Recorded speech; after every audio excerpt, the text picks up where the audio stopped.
Hello everyone, welcome back to again on your YouTube channel Science Simplified। ठीक है बच्चे, तो जैसा कि आप सभी को पता है कि आज हमने लाइट रिफ्लेक्शन एंड रिफ्रैक्शन ये चैप्टर हमने आज की क्लास में स्टार्ट कर लिया था ना। Light reflection and refraction. तो वहाँ पे बुक में एक दो डायग्राम आपके नहीं दे रखे थे और थोड़ा सा होता भी है कि वो थ्योरी में से डायग्राम नहीं समझ आते, वो समझाने ही पड़ते हैं। इसीलिए मैं आपकी आज उसी क्लास से रिलेटेड एक और क्लास ले रही हूँ। ठीक है बच्चे, ताकि मैं आपको वहाँ पे जो हमने पढ़ा है मिरर्स वाला वो एक बार और अच्छे से बता सकूँ। तो हमने वहाँ पे एक तो हमने सबसे पहले पढ़ा था कि हमारे पास क्या होता है, प्लेन मिरर है, तो वहाँ पे रिफ्लेक्शन का फिनोमिना कैसे होता है। ठीक है, तो ये मेरे पास एक प्लेन मिरर है।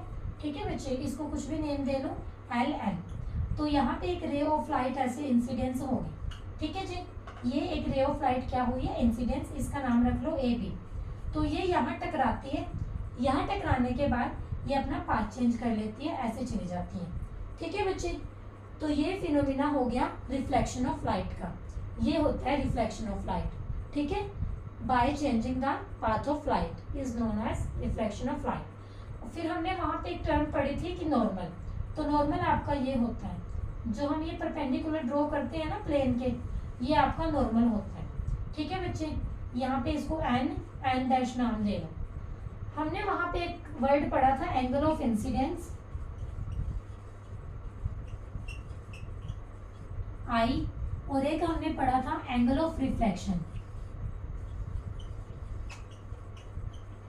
R। तो ये देखो क्या होते हैं, ये है हमारी इंसिडेंट रे, ये है हमारा नॉर्मल। इंसिडेंट रे नॉर्मल के साथ जो एंगल बनाती है उसको हम बोलते हैं एंगल ऑफ इंसिडेंस। क्या बोला मैंने, एक बारी दोबारा सुनो। ये हमारी इंसिडेंस रे थी, ये हमारा नॉर्मल था।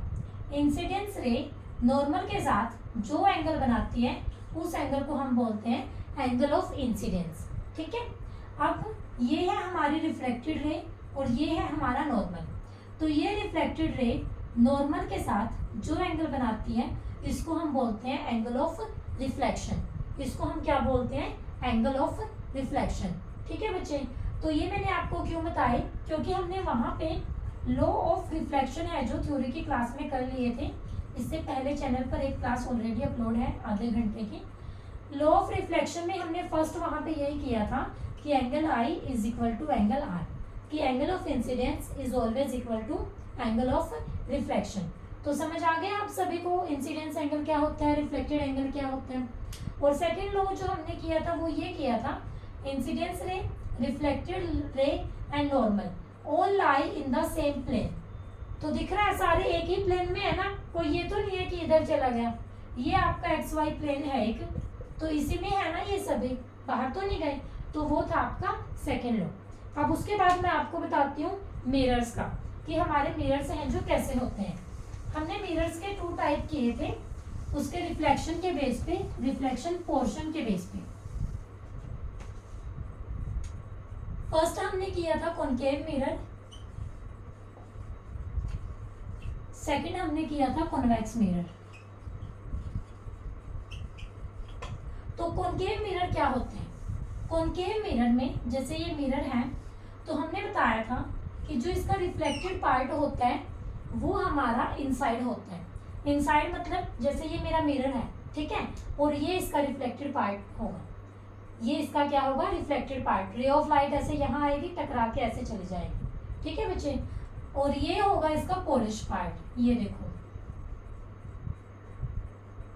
यहाँ हमने कर रखी है पॉलिशिंग। ठीक है जी, तो यहाँ कैसे होता है, कोई भी रे ऑफ लाइट ऐसे आती है, यहाँ से टकरा के रिफ्लेक्ट होके ऐसे चली जाती है। ठीक है बच्चे, ऐसे ही फिर हमने कॉन्वेक्स मिरर का किया था। कॉन्वेक्स मिरर में क्या होता है, ये मेरे पास कॉन्वेक्स मिरर है। कॉन्वेक्स मिरर में जो रिफ्लेक्टेड पार्ट होता है वो आउटर साइड का होता है। आउटर साइड मतलब बाहर की साइड का। तो यहाँ तो रिफ्लेक्शन होगा, तो पॉलिश वाला हुआ जो कौन सा हुआ, अंदर वाला। फिर यहाँ पे ये पॉलिशिंग होती है। ठीक है बच्चे, और यहाँ पे ये इस तरह से रे ऑफ लाइट ऐसे आती है और ऐसे चली जाती है। ठीक है जी, कनकेव कॉन्वेक्स क्लियर है ना आप सभी को। यहाँ पे इसमें रिफ्लेक्टेड पार्ट इनसाइड है, पॉलिश पार्ट आउटसाइड है। यहाँ पे रिफ्लेक्टेड पार्ट ये बाहर की साइड से है, पॉलिश पार्ट है जो आपका ये अंदर की साइड से है। ठीक है बच्चे, अब फिर हमने कुछ टर्म है जो यहाँ पे डिफाइन किए थे।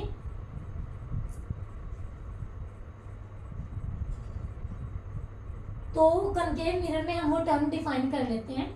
सबसे पहले यहाँ पे देखो, ये जो सेंटर होता है इसका, इसको हम P से रिप्रेजेंट करते हैं। ये आपका होता है पोल। क्या होता है? ये आपका पोल। ऐसे ही इसमें भी ये आपका क्या हो जाएगा? पोल। ठीक है, ये जो एक्सिस होती है इसको हम बोलते हैं प्रिंसिपल एक्सिस। इसको हम क्या बोलते हैं? Principal axis. क्या बोलते हैं हम इसको? Principal axis. उसके बाद यहाँ पे जैसे हमने बताया था कि ये मिरर का एक उसका स्फीयर का एक पार्ट होता है। ये देखो ऐसे होता है, ये स्फीयर का एक पार्ट। समझ आया अब कैसे होता है स्फीयर का एक पार्ट? आ गया होगा अब तो सभी को समझ। स्फीयर से कट किया है ना हमने इसको, तो स्फीयर का पार्ट हो गया। तो स्फीयर का जो सेंटर होता है वही सेंटर हम इसका लेंगे और इसको हम बोलते हैं सेंटर ऑफ कर्वेचर। इसको हम क्या बोलते हैं? Centre of curvature.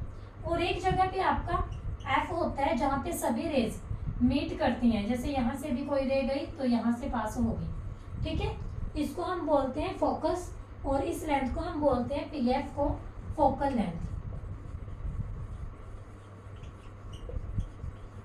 और ये पीसी होती है हमारी रेडियस, तो पीसी को हम बोलते हैं रेडियस ऑफ कर्वेचर।